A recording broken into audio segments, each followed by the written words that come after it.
Like when I started, we started at a low dose.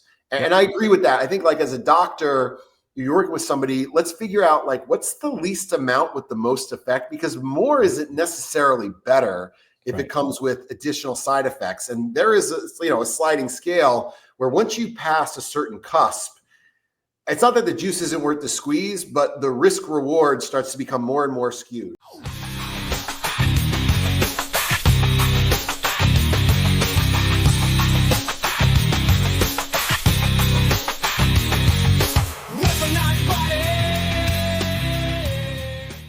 All right, welcome to the Weaponized Body Podcast. I'm your host, Dr. Ryan Hewitt, and today I have a very special guest, my coach and a strength and conditioning coach, Dave Lipson, who him and his wife, Camille, own and operate Thunderbro and Alphababe, and they have a nutrition and training system that I've personally been coached over the past year.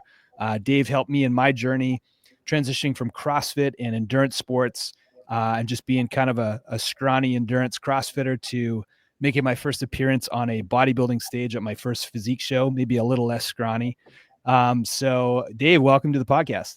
What's up, man? You got to give yourself credit. You know, you went to Adonis and then we got you all cut up, and it's no small feat hopping on a bodybuilding stage. I think people have a hard time really understanding what it takes to do that. So that's awesome for all your hard work. I'm all about learning the benefits over my life of just exposure. You just like, the more you expose yourself, the more real you become with like who you are. And I think this for me, from an athletic perspective, was like the most exposing. And I've done like lots of crazy shit, but like getting naked on stage and showing off your body. I mean, it seems really kind of silly, but you know, I know you've done it a whole bunch, but to me, it was just like the ultimate like discomfort when it comes to like training for me.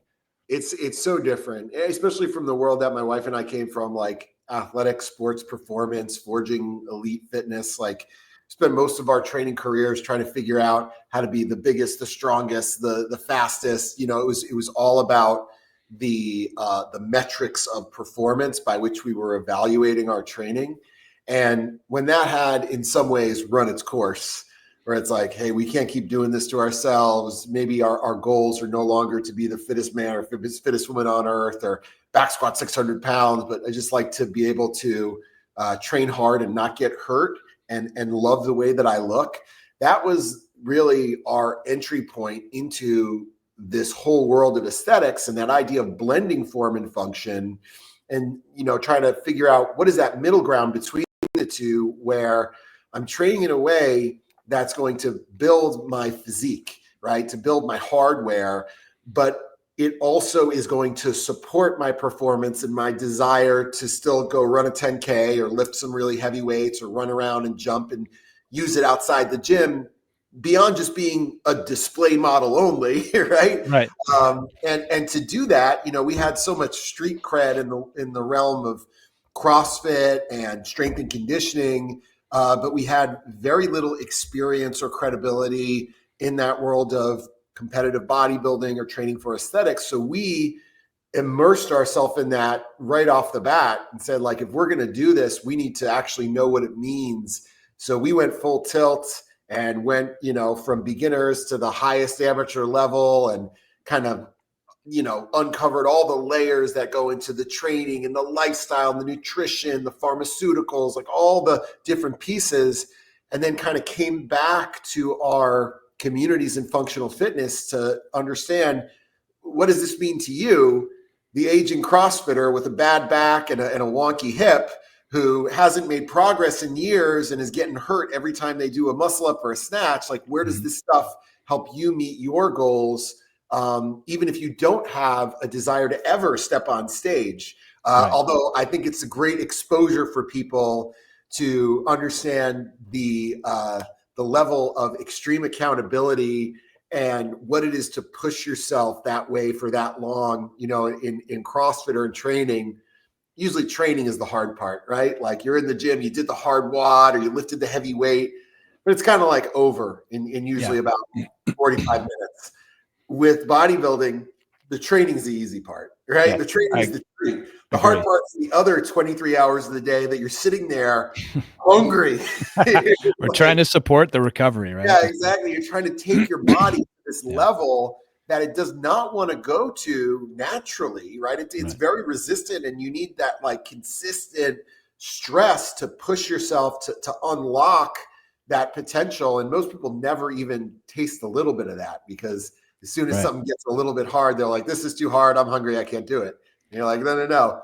You're going to have a good relationship with this. So once we're Right. down the line, I remember when we started weaning your diet down, and I told you, hey, this first, week we're beginning the prep, which is the 12 to 16 week period leading up to stage. I'm like, you're going to be a little hungry, and you're like, I don't know, I'm hungry, I'm tired. I'm like, by the time we're at the end of this prep, that's going to feel like a refeed to you. That's going to be like no problem at all. You're going to be like, Right. wow, look at all this food. But it's like your RPEs, your rate of perceived exertion, or how hard it feels to you, adapts with you through that process. Yeah, absolutely. And you talked a little bit about your backstory, Dave, but just for the listeners, like when we first met, I don't know if you remember, but I first saw you in the 2009 regionals. It was in Albany, New York, and made it all the way to the finals. I'm competing against this Adonis former professional baseball player, Dave Lipson. We got James Hobart, who looks like, a little school kid who beat the hell out of all of us. And then we got Rob Orlando, who's like this like Godzilla looking dude, power lifter who can strict press 300 pounds, all these, studs. So I remember you guys making the games. I was like, man, I want to get to that level. And, my journey through CrossFit kind of like was launched from there. And I know you and obviously Camille, who is a former champion of the CrossFit Games, you guys went steep into CrossFit. Can you just touch on your journey a little bit from like origin through CrossFit to now, where you guys are like helping people with Thunderbro and Alphababe? So, I mean, before my career in fitness, I was a professional baseball player, and that was my whole world. From the time I was probably about like 10 years old, honestly. So it was a good 17-year journey in professional, trying to become, or the best baseball player I could be. And so much, you're right. If you've ever done sports like that at really any high level, whether it's like high school or college or professional, you find that a lot of your identity gets intertwined in that craft or in that community or in what you do, right? Because that becomes the differentiator. You're not just Dave, you're Dave, the baseball player. Right? So you get introduced to people, your identity, and everyone wants to talk about the scholarships and the opportunities and the stats and all this stuff. And I think you start to attach a value to that can sometimes begin to take you away from your own personal identity and your own personal value. So when it comes time to like move on or leave that sport, it can be really hard, because it feels like in some ways you're losing your identity. My journey mirrors that a lot as well. I mean, neither my wife or I won the CrossFit Games, but just the entrepreneurial journey and just like figuring out who you are, like as a person, at the same time as trying to, achieve your optimal athletic performance, and just taking all those learnings and then sharing them. And I do remember when Camille won the games, I remember how emotional it was for you guys when, you saw her on the floor. It was just like, I'll never forget. It was a lot of work, our family for years were like questioning us, like, what are you doing? Right. Flying all around the world. You're not putting money away. You don't have a house. You're just spending all this money on supplements and training. And, I don't see what the payoff is. And then that year they saw what the payoff is. Well, I thought that was funny. You're like, yeah, so I left the gym where they're paying me to go become a CrossFitter to make money. It was such a blessing, honestly, that I was able to get myself into a job that provided me the flexibility to just be anywhere and work the weekends teaching courses, so that I could spend the week with Camille, kind of training her and just, have that flexibility. CrossFit was they were so awesome in that regard. I mean, what a cool job. Mm-hmm. You go, you share your passion for fitness with a group of 50 trainers. You're in this group with all this kind of high energy. You believe in the method, and it's like a party every weekend. And you come back, you're exhausted, and you just get to train all week and hang out with your love of your life. No, that's awesome, man.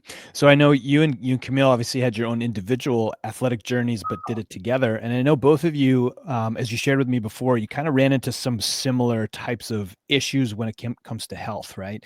And one of the things that was identified was the hormones. You touched on that a little bit about how just training super high intensity interval training and pushing your body to the extreme will really suppress your body hormonally over time. So I know today you wanted to touch on some of the things as in regards to HRT specifically, BHRT and HRT. And why don't you touch a little bit on what made you dive into it? And then also some higher level stuff that we wanted to cover today, because obviously there's a lot when it comes to that topic.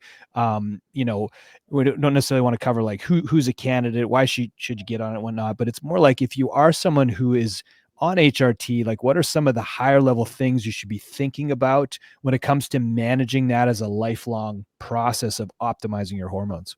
Yeah, that's great. Let me just kind of start with Cam, because I think she's a great example of what you're talking about, like the hormonal suppression that long-term high intensity training can have on you. And this is not a knock on CrossFit, because I think at its basic core formula, it is a good sustainable program. The problem is that in reality, that's not how people practice it, especially if you're someone like Camille or me, or probably you, who is a competitive person. Competitive level. There's no such thing as like backing off, right? Like, Right. And when you add that mix of, now I'm competing for a living against a field of people that are getting increasingly younger, increasingly more talented, and increasingly more enhanced.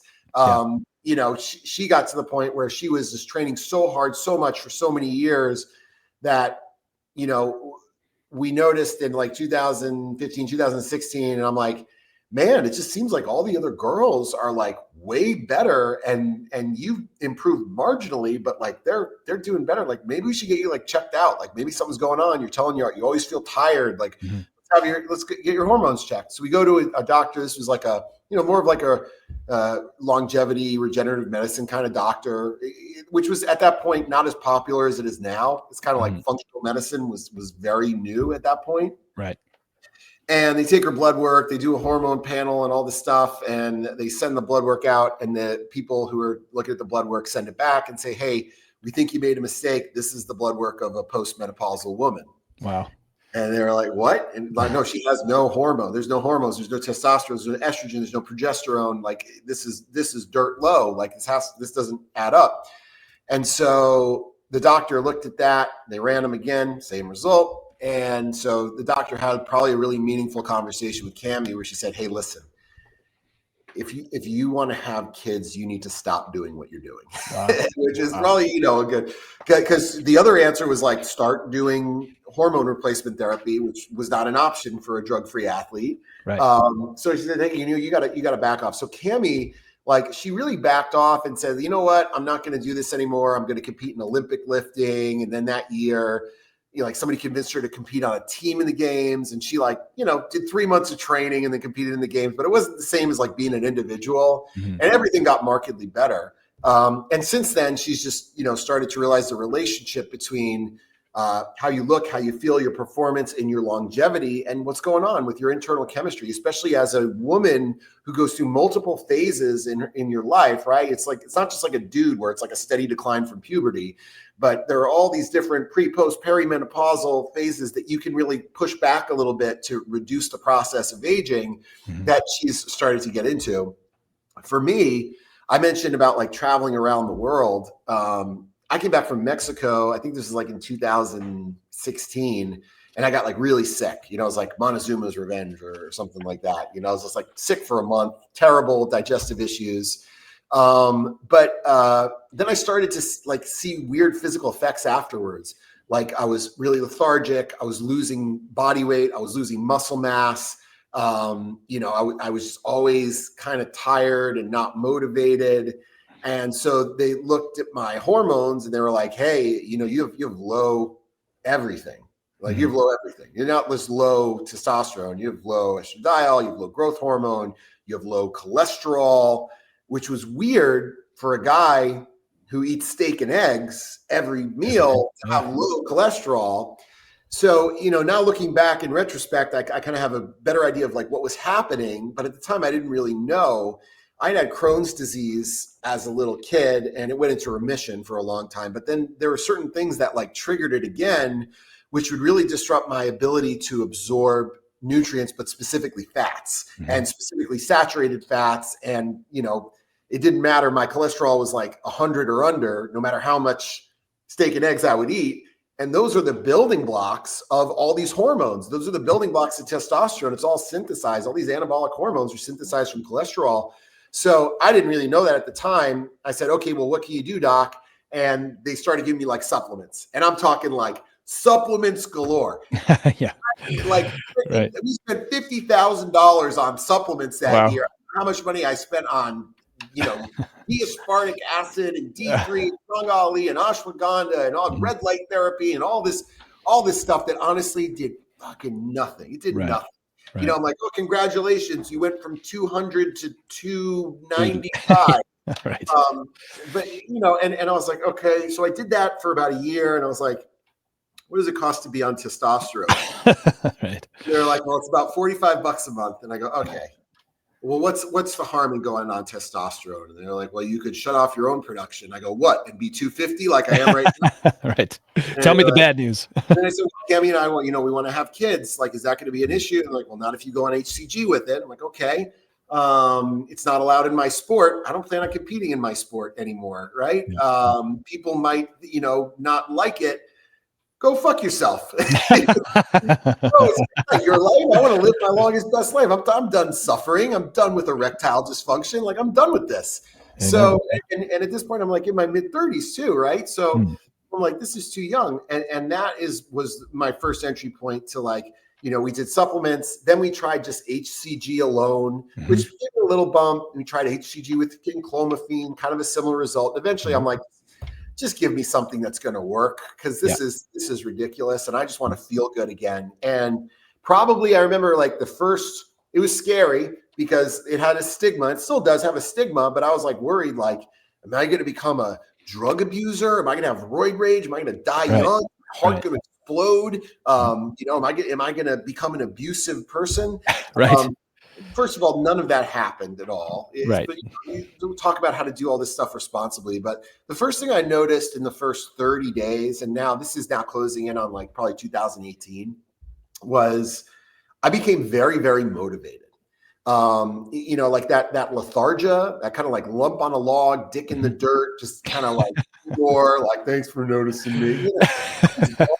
And all of a sudden, like the Dave that I knew, that energy that I had when I was playing ball, that kind of like big dick generosity coming out your asshole, like that started coming out. And I was like, man, this is incredible. I started just doing things. And the first thing I started doing was I started writing. And I was writing material on hypertrophy training because the testosterone came right after a back surgery that I had.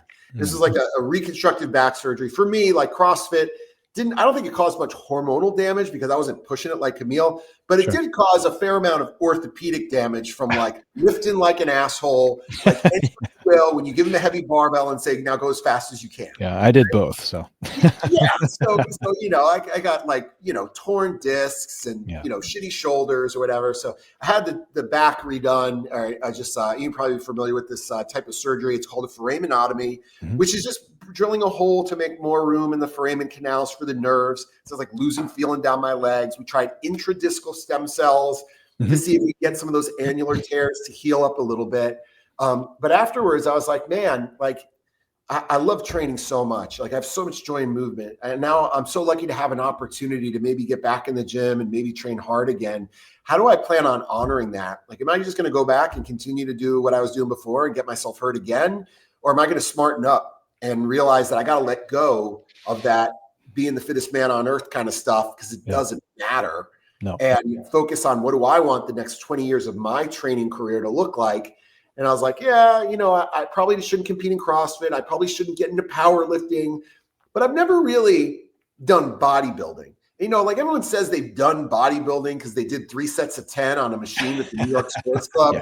But I'm like, I've never really done it where I'm like going to eat, going to live, going to compete, going to see what I can do. And so I kind of made that decision in my head is like, I'm going to see if there is maybe a way to do bodybuilding in a more functional way, to do it in a way that's like, a performance bodybuilding program that still maybe uses more free weights like barbells and dumbbells and good athletic calisthenic movements, but is specifically focused on muscle hypertrophy. And as I learned about this, I started like reading books. The one that I always go back to is the Science of Muscle Hypertrophy by Dr. Brad Schoenfeld. I read the book. This is when I'm still laid up with the back surgery. And then I reached out to Brad on social media. I said, I read your book. It's amazing.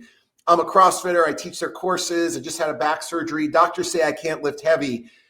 What do you think I should do? And he was like, you want to hop on a phone call? I'm like, fuck yeah, I want to hop on a phone call with Brad Schoenfeld. Let's go.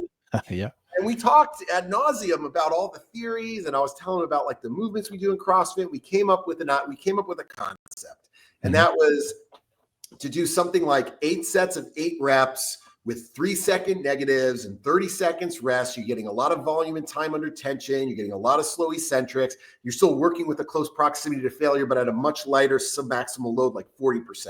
And that was my rehab program. And I did it myself, and I was like, wow, this really works. Now, granted, it's in conjunction with testosterone. Sure. That definitely helps having the chemistry alongside the training stimulus. But without either one, I would not have gotten the same results. If I didn't have the training, if I didn't have the stimulus. The other piece was the nutrition component, is learning how to eat. Because like as CrossFitters, like it's kind of like very broad, like eat vegetables, nuts and seeds, some fruit, little starch, and no sugar. So when you ask them how they eat, they're like, I eat pretty good, but they can't tell you exactly how much. They can't tell you how many meals. They can't tell you the macro balance. And they're not eating specific food types that they know agree with them. So, that component of bodybuilding is as important as anything. And when you combine those 3 things together, training, nutrition, and internal chemistry, I mean, that is your foundation that everything is built off of. So after post-op, I think I put almost 30 pounds of mass back on, and I was writing this book called Hypertrophy for Functional Fitness. And then I included that training program with it, which is our 90-day Get Huge program, and launched Thunderbro.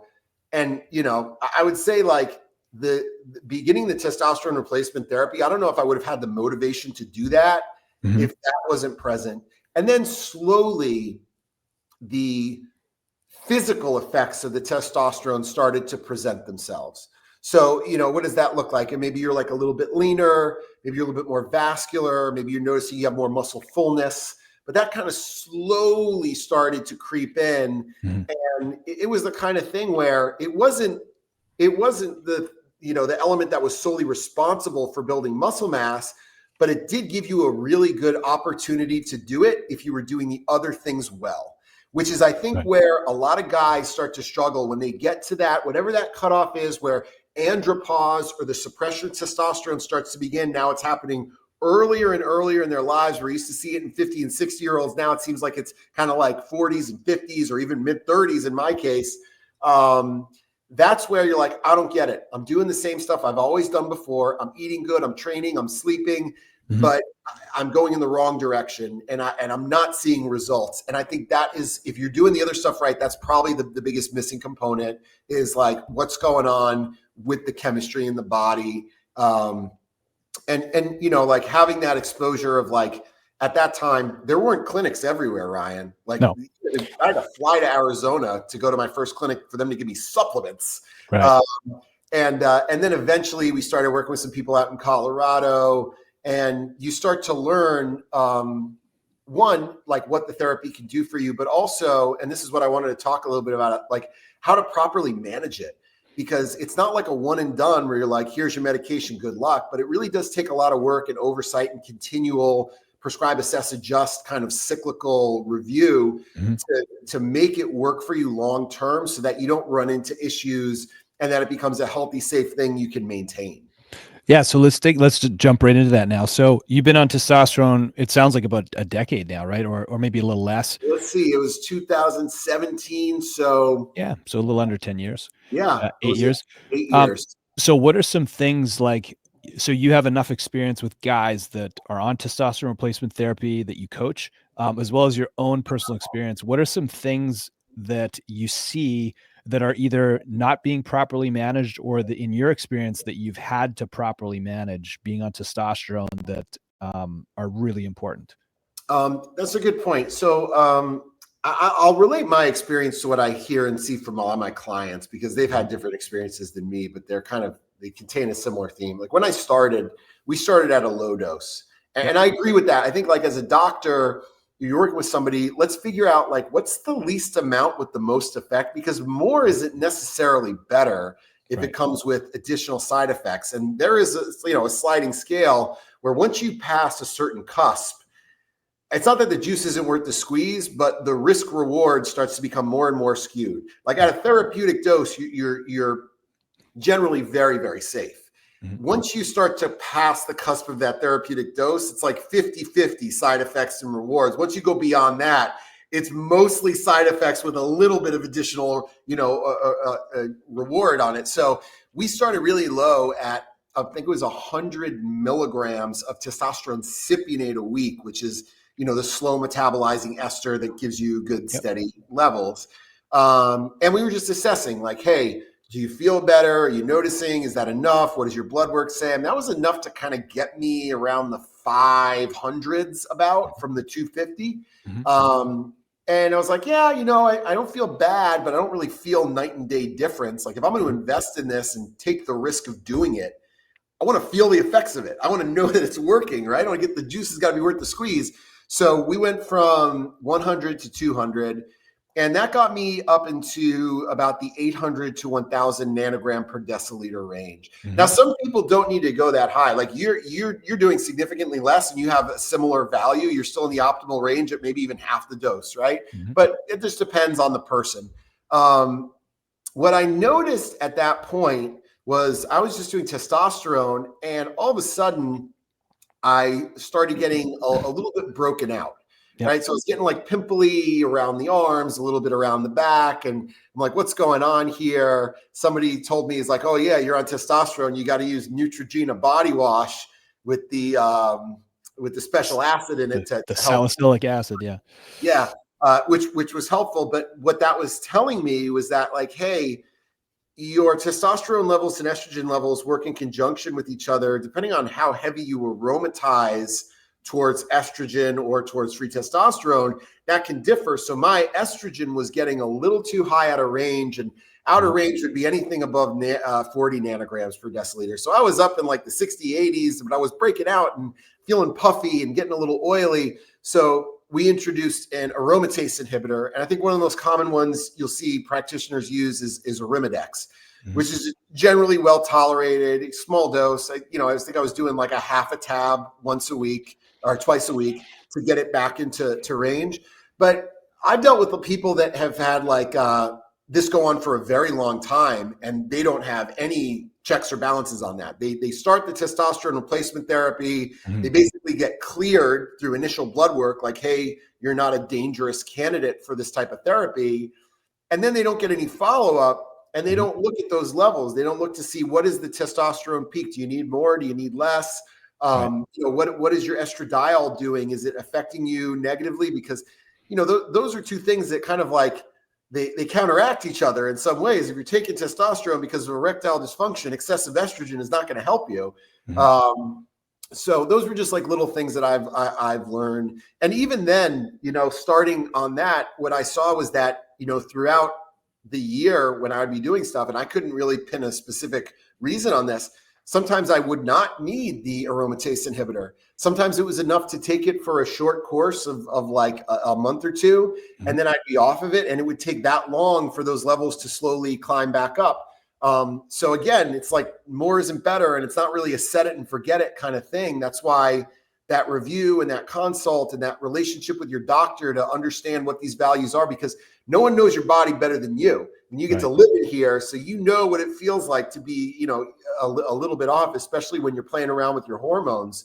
So that was a big one. And then, the final one from just a safety standpoint was, I remember in that first year, I didn't do any blood donations at all. I think it had been probably in excess of like 8 months have gone by, and we did some review blood work, and they were like, hey, your RBCs are out of range. And I had never even heard that term before. Like, what's an RBC? Right. They're like, oh, the red blood cell. So when you're taking testosterone, it stimulates the bone marrow to produce more red blood cells, which isn't a bad thing unless it's getting out of range, because your blood can become viscous. And I'm like, yeah, I am feeling a little lethargic, or I do get headaches sometimes, or, so these are just things you start to kind of figure out for yourself along the way. Yeah. And I'll just kind of echo some of those things. Obviously with, this is something I work with guys with Weaponized Wellness, with their hormone optimization, and a lot of guys with testosterone replacement is so the body acne being one of the symptoms you're talking about that could be a signal of like your estrogen testosterone balance being off. I would say another symptom too is, guys that they're feeling like their emotions are a little bit out of control. They're like getting a little more emotional than usual, or they get nipple sensitivity. I would get like a hot flash, Ryan. Yes. Like, why am I sweating so profusely? Or like you're saying, like I'd watch a car commercial with a father and son fishing, and I'd be like, oh my God. Yeah. Commercial. It just takes your breath away. Yeah. So, and by the way, that these things are, if they're being managed properly, are more seldom. They're far few between.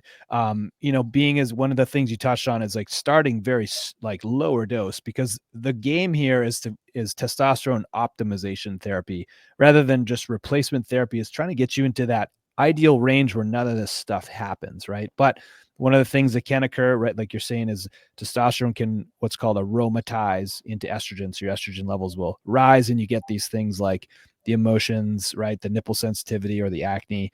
And then with the RBC thing, actually with, I don't see that with every single guy. Actually, it seems to be, and I don't know if this stat is real or true or whatnot, but about 40% of guys, I'm included in this 40%, where it does increase that EPO, right? This, which accumulates those red blood cells, and your hematocrit and red blood cells go up, where it is not a bad idea to do a blood donation, so you can dump some of that blood and bring those red blood cell counts down. Those are, for sure, the three main things that I typically see with guys. And I think when you figure that out, right, it's interesting because it varies not just guy to guy, but for me, like when I was living in Colorado at a much higher altitude, I would have to donate more frequently. Is that right? Yeah. Because you generate more red blood cells just living at altitude. Mm-hmm. So for me, it was about every 8 weeks, I would set an alarm to like go visit the Red Cross or whatever to go do a donation. Down here in Florida, I don't have the same issue. It's about every 6 months for me now. So, it's like twice a year, but you don't know that unless you look at blood work and you have a doctor to kind of guide you through it. And, the red blood cells, honestly, like, being a tick out of range is not anything to be alarmed about. It's when you get way out of range that you can start to feel symptoms of this. Right. But you want to monitor it like anything. I mean, I think the catch-22 with testosterone replacement therapy is that the fact that it is highly effective also makes it something that you need to respect. Not fear, but respect, because, like anything potent, there can be side effects, right? Training, CrossFit, right? CrossFit's potent. There could also be some really bad side effects from it. So it's managing that prescription that allows you to do it safely and allows you to do it long-term. And I advocate to people to really take ownership of that, put responsibility on themselves to learn, to stay on top of it, to research, to ask their doctor questions about really refining their therapy as they go. And like you said, getting comprehensive labs, any guys I work with, we're getting it at least every 6 months. In the beginning of any therapies, we're doing it every 3 months. And you're looking at things that are comprehensive. In other words, like if you're dumping lots of blood, you better be watching your iron levels, right? If you're, adjusting your dose of testosterone, you better be looking at things like estrogen, estradiol, testosterone, DHEA, and things like that, as well as your cholesterols, etc. So it's not just about, looking at one or two things. We're talking a whole constellation of, metabolic chemistry that's going to tell you about, is this person having any sort of comprehensive metabolic issues, cholesterol problems, red blood cell issues, and hormonal imbalances, stuff like that. So cholesterol problems were never an issue for me, Ryan. Crohn's disease. And, true. like the other thing is when dudes get on this stuff, and this is a big question, is like, you can always get off of it if you want to. There are ways to wean yourself on and off. When Cam and I were trying to conceive, I weaned my testosterone down and raised up my HCG dosage to increase my fertility. So there are ways you can kind of work with it. And now there's access to like peptides too, where it's not a one and done thing where you can never get off of it. But what people don't realize is that like once you actually do an appropriate dose of testosterone, you're never going to want to get off of it. You're probably not going to want. Yeah. And that's what I say to guys. You don't like listen, feeling your best, yeah. Once you start it, do you have to keep doing it? I tell it to people, it's just like chiropractic. I get that question all the time. It's like, all right, so you feel better. You're improving, and it's a good way to manage, a lot of your movement and mobility. Well, do you want to just stop, you're going to stop brushing your teeth? Are you going to stop training? It's not like and like you said, using the minimal dose for the maximal effectiveness. That's really what it's all about. And like, even if you're at the point, like I've been doing this now for like 8 years, right? Like I know what I should be taking. I know what to look out for. I can read a blood work panel and have a good idea of what the right course of action is. But we're just talking about one hormone. Right. Like we're talking about one hormone in a very intricate system. And, if you're working with a doctor on this stuff, I would encourage you to find someone that does more than just testosterone. Because now if you think about like the continual investment, like, okay, good, you got the testosterone piece dialed. There are a million other things to work on. I've been working on my digestive health for years. I've been working on my cellular health with like glutathione and NAD. And there's lots of other things that all fall under that realm of longevity, regenerative medicine, just being your best and living your longest, best life beyond what most men fixate on, which is testosterone. Right. Because I know it's sexy, right? It's like what the dude feels like a dude. I want muscles. I want to feel vitality. It's great. But you can also continue to work on all these other stuff. And that honestly is, it in some ways justifies having that continual investment where, you could get this stuff on the black market or you could order it from Roe for like $45 a month. But like, what are you really doing to maximize yourself beyond that one hormone? And if you're working with a great doctor too, the doc is always going to look at like, well, how can we optimize you naturally first, right? Like digestive health is a huge problem when it comes to testosterone, right? So if you have unhealthy gut health, it's absolutely a precursor for low testosterone. So if you're not working with a doc who's identifying things that could be coming from a causal standpoint, whether it's your digestive health, whether it's your lifestyle or whatnot, I'm a huge proponent of like, just covering up a problem with a medication or with some sort of intervention is never going to get you the result you think it will, unless you're doing all the underlying work to actually optimize your physiology, from what your body actually needs first. Yeah, I mean, think about it like training. It's like most people we work with, they could train by themselves. They don't need me to tell them what to do, but it's nice to have a program and a structure to follow and a coach to lean on to keep you accountable and make sure you're doing the right stuff. Otherwise, you're kind of in no man's land. And you don't have to stress about that. Like you don't have to make those calls. You got someone to lean on to say, hey, what do you think about X, Y, or Z? Even if it's like, I've had a lot of people that come in like you, Ryan, who are like, hey, I want to do a bodybuilding show. What should we do with the testosterone? Like, do we need to manipulate that up or down? Like, what's safe, what's not safe? Like, just putting it into context, right? Like, I think there's always a new goal and a new focus, but the backdrop of what's behind that should always be health and longevity. 100%. Totally agree. So I wanted to touch on one last thing with you, Dave. I know you, I think we did a lot of good conversation around, testosterone optimization and managing it properly and things like that. I want to shift gears into a plant medicine topic. So I know you and Camille have been involved with some of that and experimenting with that and learning a lot about it. So can you talk to me a little bit about your experience together with plant medicine and like where that's bringing you guys? Sure. So I think I mentioned before that when I was playing baseball, I had a elbow reconstructive surgery. Mm-hmm. And in the process of recovery, like most surgeries, I was given Oxy, Cotton, Dilaudid, Vicodin, and Percocet. And very quickly, I started to develop a dependency on those things and ended up in a place that I really never wanted to be, which is like a full intervention, trying to get off this stuff, which was really hard because I was just in pain because of the drugs. The drugs actually put me in pain. And so getting off of them was really, really hard. And so I made a promise to myself that I'm like, I'm never going to take those drugs again. I'm never going to take a narcotic like that, again in my life. It's just too dangerous. And now we know, and that surgery was in like 2005. Now we know years later how dangerous that stuff actually is for so many people. But I never really messed around with plant-based medicine. And what am I talking about? I'm talking about like marijuana, mushrooms, psilocybin, MDMA, ketamine, all these lists of these things that kind of definitely have a stigma attached to them, which dates back to anti-war movements in Vietnam, because the anti-war movement was also big on plant-based medicine. So it was very quickly demonized, and we had the war on drugs and DARE to make, all that stuff. So there's a stigma with all that. And I pretty much steered clear of it because I was trying to be an athlete and I thought it was dangerous. I don't want to end up a druggie is what you call it.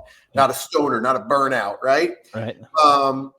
But then when I had my back surgery, later in my life, this is like around 2017.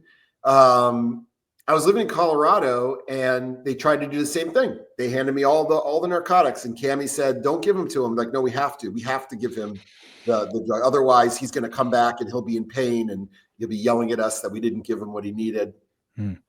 So she took him and she flushed him down the toilet. And one of my friends out there said like, hey, have you ever tried THC? And I'm like, you mean like marijuana? He's like, yeah. Like, no, I don't really believe in smoking and stuff. He's like, you don't smoke it. You take it like an edible. Say, here's a little gummy. Take a gummy. I took the gummy, and during my acute recovery period, I would take one. I think like every 4 hours, I would take like another gummy, right? And what I noticed in that recovery process was like with narcotics, you get really constipated. You feel just like almost like queasy, like that like post anesthesia, like I think I'm gonna barf kind of feeling. And you're always kind of like you're always asleep but never asleep. You're kind of in this fugue state a lot of the time.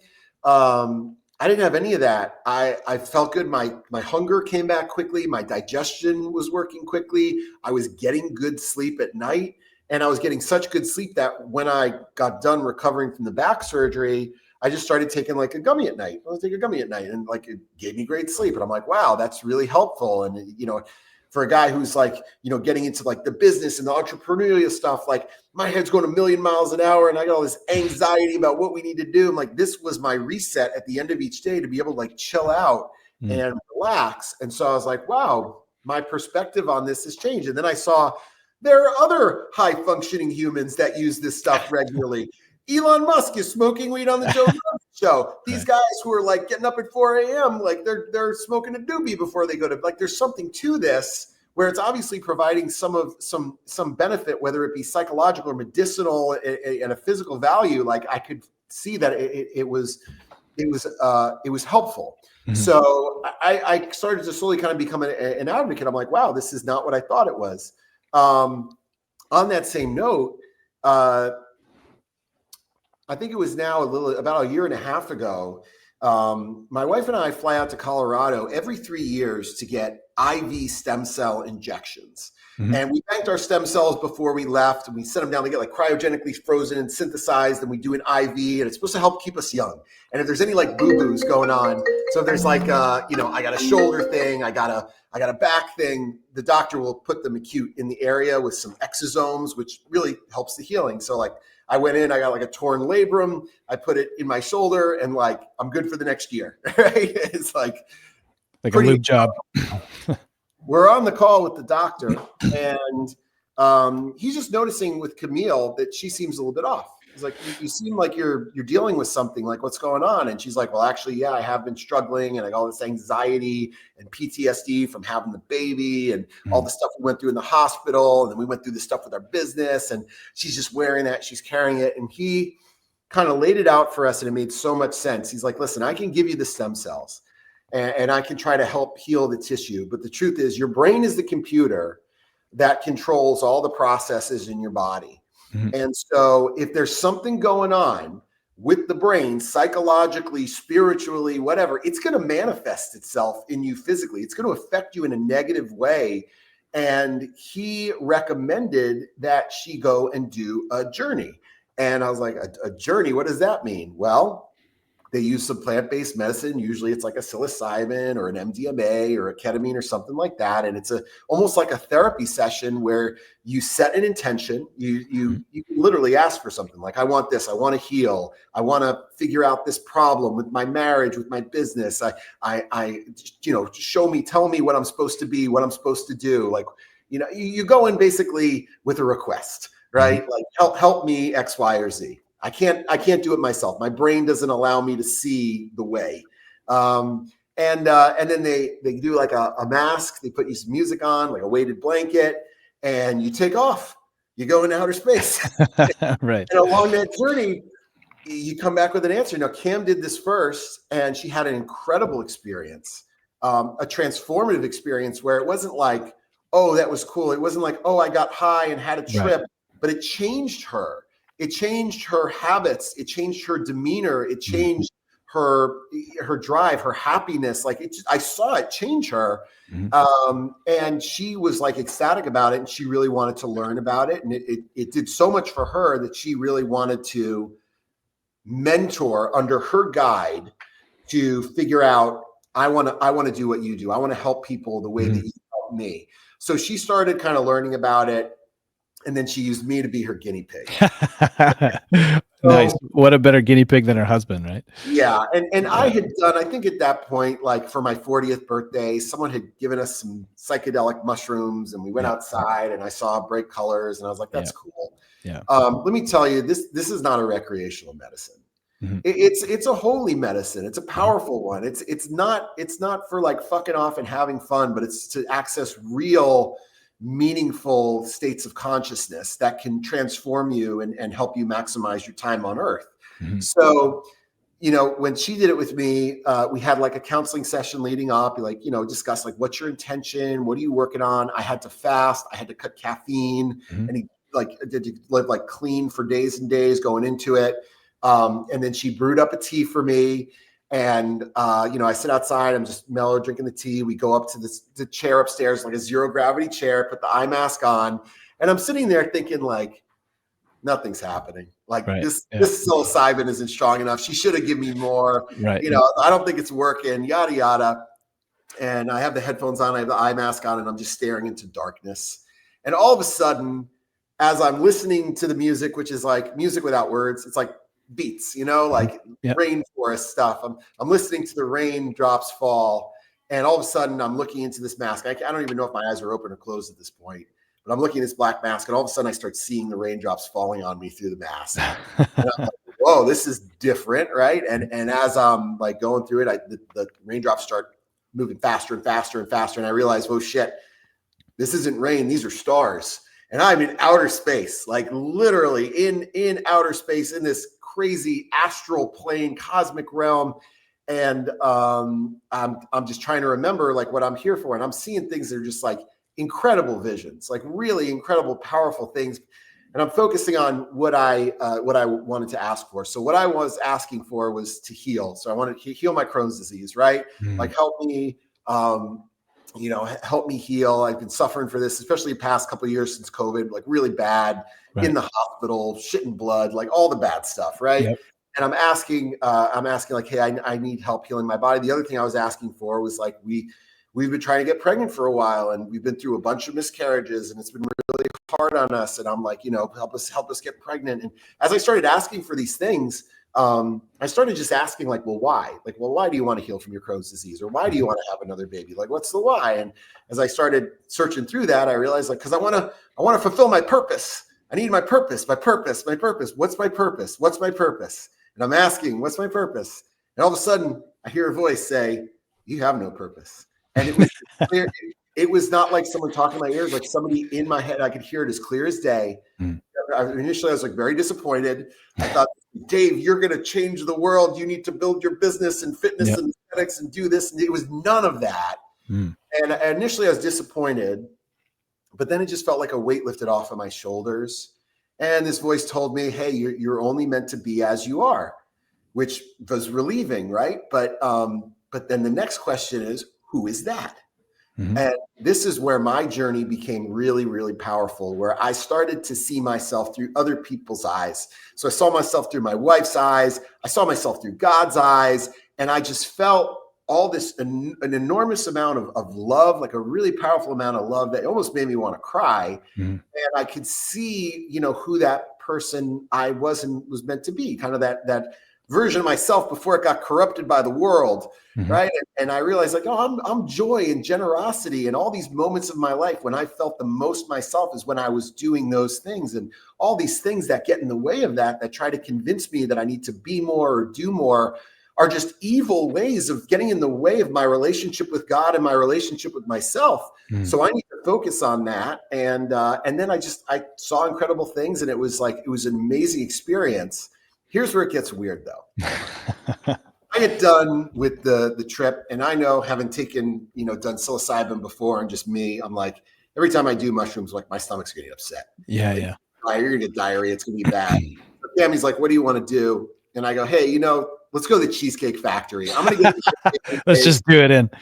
Let's go to the Cheesecake Factory, and I'm gonna go nuts, and I'm gonna get fried chicken. I'm gonna get cheesecake. I'm gonna eat all the things that I want to eat, and I'm just gonna go into it with I'm just gonna eat it because it's gonna be bad either way. So I eat all this stuff. Next morning, I wake up at 4 a.m. wide awake. This never happens. I'm wide awake at 4 a.m. I don't know what to do. I go downstairs. I'm cleaning the house. I'm doing cardio. I'm hopping in the sauna. I'm stretching out. Later that day, I have the best poop of my life. Okay? Breakthrough. Every single day since then, I haven't had a single issue eating anything that I want. Wow. This does not happen for me. I have been so sensitive. I can't even take a sip of Diet Coke without running to the bathroom. Right. And this is just I'm like, wow, something is different. Something has changed. And now I'm journaling and whatever. None of this is intentional. It's just happening. Wow. I didn't wake up and say, oh, today's the day, but it just kind of started happening and had a good day. And then again and again and again. And it had, just like I saw with Camille, it just started changing my habits. And then there's always this process of getting pulled back into whatever that was, away from that version you want to be, where I'm I don't feel so joyful or so generous right now, and recognizing that, and then kind of having something to bring you back. Because when you're in tune with yourself, when you know who you are and who you're meant to be, and you can just focus on that kind of energy, I think that's why we're here. I think that's what our purpose is to discover that energy and share it with people, and to have that relationship with God where you just know how loved you are, and being able to bring that out, and also being able to recognize, things that are evil that are going to try to take you away from that for their own means. Wow, anyway, man. That's powerful, man. You did an awesome job explaining that, because my wife and I, we're talking about this we're doing a marriage podcast together, and something that has completely changed the landscape of our marriage in the last year is we've done 2 plant medicine journeys together. We're going to talk about it on our podcast, but it's very hard to articulate exactly what that experience is like and how it changes you, how it almost deconstructs neural pathways and helps you, move into these other, these other ways of being that you more desire to be. It almost just reveals some of your subconscious that holds you back. Like you're saying, it holds you back from a relationship with yourself, with God, and it just helps reveal your true potential. And if you're willing to step into that and just continue to practice those anchors that you set for yourself, that's just the incredible growth that's possible from those types of experiences. So yeah, man, that's so amazing. Every single morning, I take that journal out and I'll write the words joy and generosity at the top. And then usually about 10 or 15 things is here's what I want to accomplish today that lines up with that. Here are all the things where I can go to rest saying I made today count. And sometimes it's easy stuff. Sometimes it's spend quality time with your wife. I wrote out in a single day. I'm like, what does your perfect day look like, Dave? Well, I want to see the sunrise, and I want to do something, physical activity that makes my lungs burn, and I want to laugh with friends. And it's funny how all the things I wrote on my list, none of them are standing in front of a computer working. Right. None of them are like, I need more money. I need to make money today or something. Yeah, they're all outside or with my family or doing something physical. So why would I push that stuff to the back when that's the most important thing? The other thing I wanted to share was like on my journey, I saw things that were like, I can't explain it, Ryan. I saw these like shapes and tessellations and figures. And after the fact, I tried to like look them up and I was like, holy shit, people have seen this stuff before. Like the same exact images that I saw, I'm finding online, and there was like meaning behind it. And it was really incredible. And I almost wanted to like, Cam asked me if I want to do another one. And I'm like, honestly, I'm just still like letting this one sink in because I don't want to forget. I wrote down all the details of my experience and the things that I saw. And it was so different than Cam's experience. Her whole experience was like in the earth. My whole experience was outer space. Wow. And I was seeing things where I was like, wow, like seeing colors that, well, that's why you guys work well together, because you guys are, if you had the same experience, then, if you're two alike, then there's no polarity there. So that we were not alike. It was totally different. No, and that's same with my wife and I. Our experience is completely different. That's rad, man. I love that. So we'll definitely have you on again, Dave. I know you got a ton to share, your wealth of knowledge. I just want to close out with, why don't you tell people where they can connect with you, and where can they learn more about Thunderbro and Alphababe?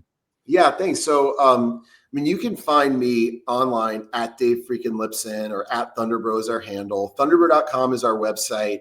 And you'll find like our biggest thing is training. So we have like a very wide platform of tons of different training programs, hybrid programs, different themes, different equipment, different purposes, but all with the idea of blending performance and aesthetics together.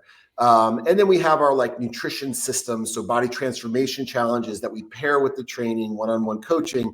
But one of the products that I'm honestly most excited about and being able to offer our current subscribers access to this is what we're doing together, Ryan, which is our 360 Degrees of Thunder subscription that includes training, nutrition coaching through one-on-one check-ins with myself or my wife, Camille. We'll line you up with the right your nutrition system to help you get to wherever you want to be, whether it's gaining muscle mass, losing body fat, performance goals. But the big missing link for us that we're including in this subscription is the hormone optimization with you and Weaponized Wellness, where in this singular subscription, you'll get access to Ryan with your medical consults, blood work, and medications, specific medications that relate to hormone optimization covered in one $350 a month subscription, which is like the best value I've ever heard of for offering all those things together. So that's why I'm so excited about it, because, and you know this, it makes me look like such a stud when I can get people results and I can do everything possible with their training and nutrition. But if their chemistry's off, you're only working at a fraction of your capacity. And likewise with you, Ryan, you can give them all the stuff to get their chemistry dialed, but unless they're training and living and eating right, it's not going to be the same level of results. So it really amplifies what we both do of creating these awesome before and afters and success stories with athletes. That's what gets me so excited, is making a real meaningful impact with the people. Absolutely, man. Yeah, I'm stoked for this program, and people are already starting to roll in. So go to Dave's stuff. You can go to weaponizedwellness.com or drryanhewitt.com. And you can hit up any of the information about Weaponized Wellness, Thunderbro, Alphababe. So Dave, thanks again for being on, man. And like I said, we'll have you back on soon. Thanks, dude. Awesome, Ryan. Good talking with you. All right, bro. You too.